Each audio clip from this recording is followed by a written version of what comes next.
안녕하세요. 오늘 또 주의 말씀을 사모하는 우리 성도들에게 하나님의 은혜와 평강이 넘쳐나시기를 주님의 이름으로 축복합니다. 오늘 우리가 함께 나눌 하나님의 말씀은 시편 69편 13절로 18절 말씀입니다. 제가 봉독하겠습니다.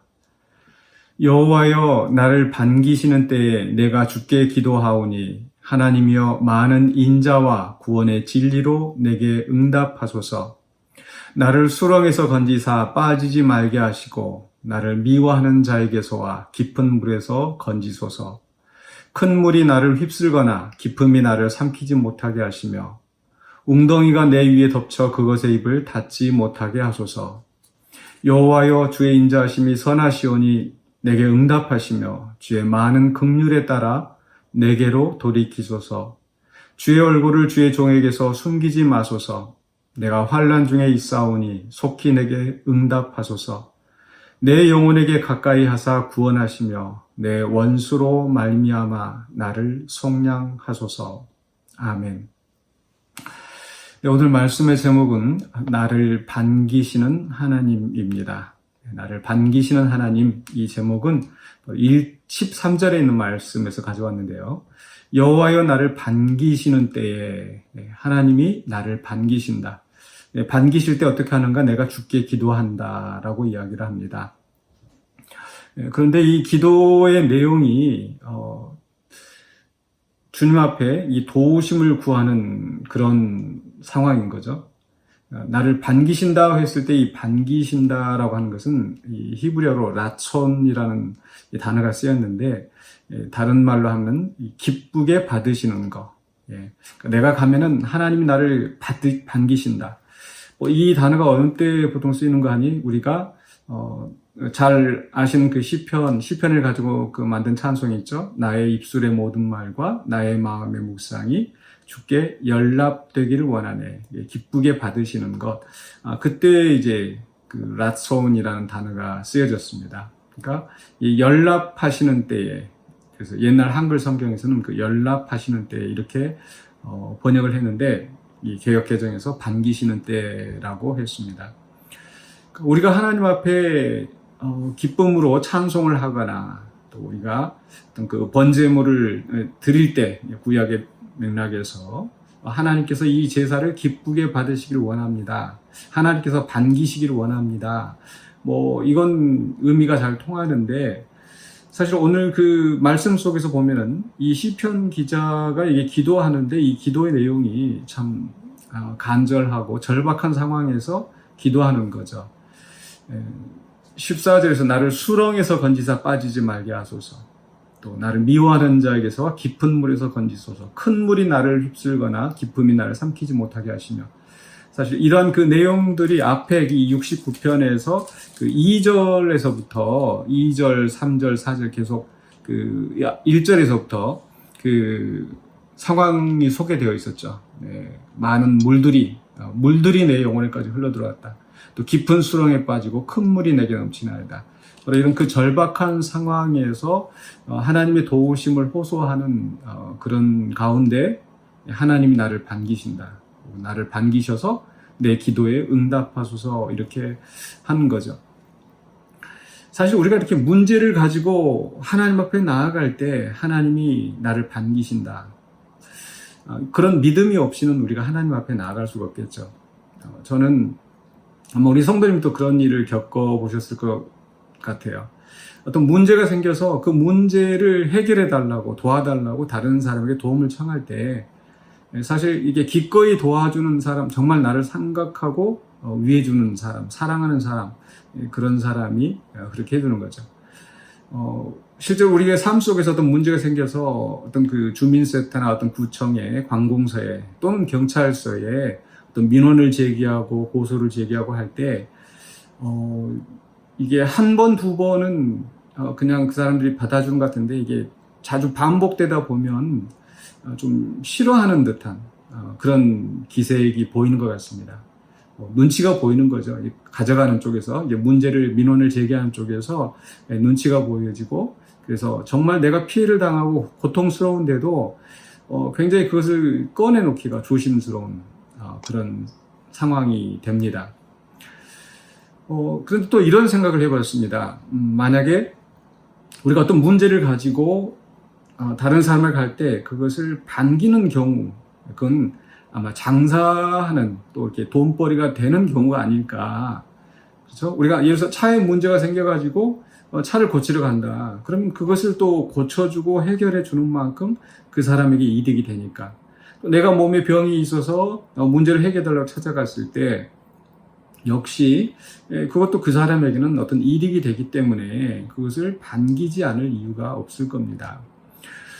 그런데 우리 하나님은 어떠실까? 하나님이 우리의 문제를 해결해 주신다고 해서 어떤 이득이 생기는 것도 아니고, 그런데 자꾸 우리가 어떤 문제를 가지고 하나님 앞에 나아갈 때 하나님 이거 해결해 주세요. 이거 도와주세요. 원수들이 나를 지금 죽이려고 하고 있습니다. 오늘 시편에 있는 그 기도처럼 큰 물이 나를 지금 덮치고 있는데 그 물에 내가 빠져들지 않게 해주세요. 깊은 수렁에 내가 빠져 있는데 나를 미워하는 자들이 나를 죽이려 하는데, 이렇게 정말 울며 불며 하나님 앞에 나아갈 때 하나님이 나를 반기신다. 그렇게 하나님이 나를 반기시는 것은 정말 하나님이 나를 사랑하시기 때문에, 또 내가 신뢰하고 내가 주님 앞에 나아가는 그 마음을 보시고 반기신 줄로 믿습니다. 제가 자녀들을 미국에서 양육하고 이렇게 하다 보니까 아무래도 좀 독립심이 좀 더 강한 것 같아요. 그래서 제가 어려운 일이 있을 때 아빠한테 도움을 요청을 해라 해도 나름대로 자기들이 해결해 나가고, 물론 그렇다고 관계가 나빠서 그런 건 아니고요. 그러는 와중에 한국에서 뭐가 필요하다라고 도움 요청을 하면 부모 입장에서는 그것도 굉장히 마음이 기쁘더라고요. 물론 자녀가 항상 문제를 가지고 와서 이거 해결해달라, 저거를 해결해달라 이렇게 하면 아무리 부모라 하더라도 거기에 이렇게 대응하기가 좀 쉽지 않을 것 같습니다. 그러나 우리 하나님은 그런 우리 한계가 있는 부모님과 같지 않은 거죠. 그렇기 때문에 이 시편 기자는 이 기도하면서 나를 반기시는 때 내가 주께 기도합니다. 이것은 하나님이 어떤 때는 반기셨다가 어떤 때는 반기지 않으셨다가 그런 때가 어떤 정해져 있는 그런 의미가 아니고, 바로 하나님께서 내가 기도할 때에 하나님 나를 반기신다라는 그런 확신 속에서 기도하는 거죠. 여기서 이 반기시는 때라고 하는 이 표현이 성경의 다른 표현에 의하면 바로 이 은혜의 때라고 볼 수 있겠습니다. 바로 이 이사야서 49장 8절에 이런 말씀이 있습니다. 여호와께서 이같이 이르시되 은혜의 때에 내가 내게 응답하였고 구원의 날에 내가 너를 도왔도다. 바로 이 은혜의 때, 똑같은 단어인데 이렇게 다른 히브리어, 이렇게 그 히브리어를 다르게 번역한 것입니다.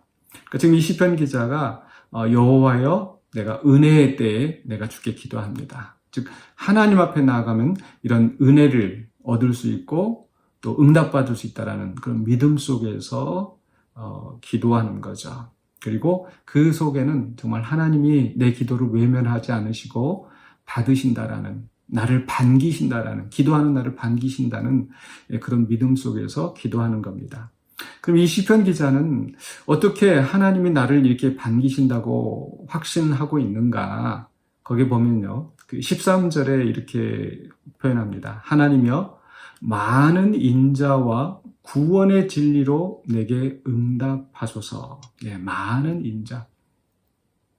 또 16절에도 보면 이렇게 됐죠. 여호와여 주의 인자하심이 선하시오니 내게 응답하시며 주의 많은 긍휼에 따라 내게로 돌이키소서. 많은 긍휼. 앞에서 13절에서 많은 인자, 또 16절에서는 많은 긍휼.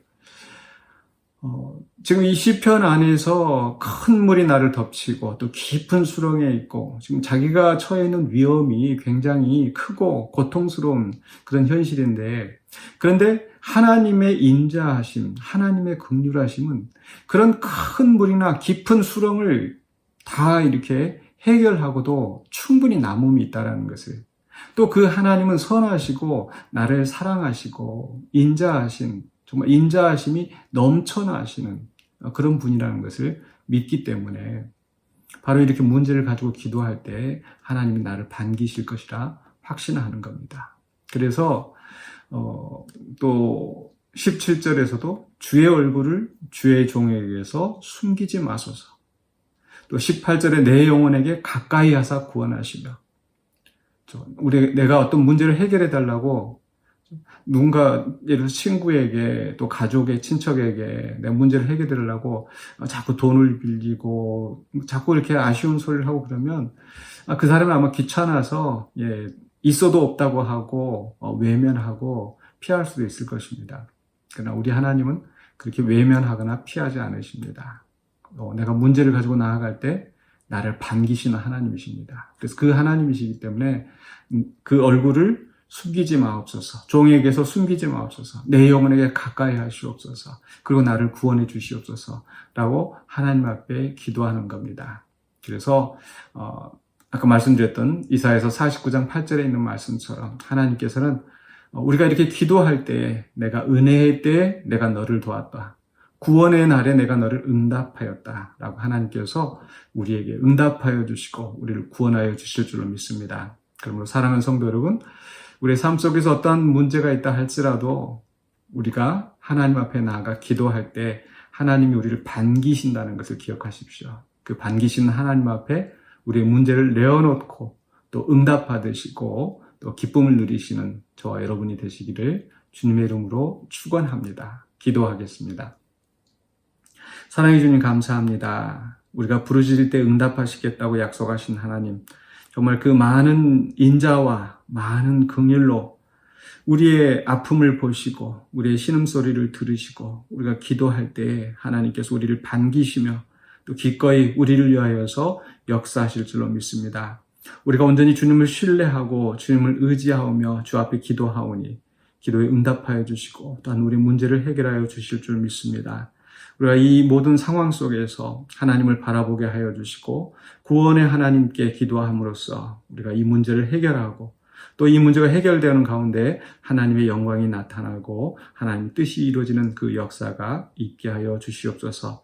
여러 가지 문제로 하나님 앞에 간구하는 우리 성도들의 기도를 들으시고 또 그 기도에 응답하시면서 하나님께서 또 많은 은혜와 또 복을 채워주시옵소서. 모든 걸 주님께 감사드렸고 예수 그리스도 이름으로 기도하옵나이다. 아멘.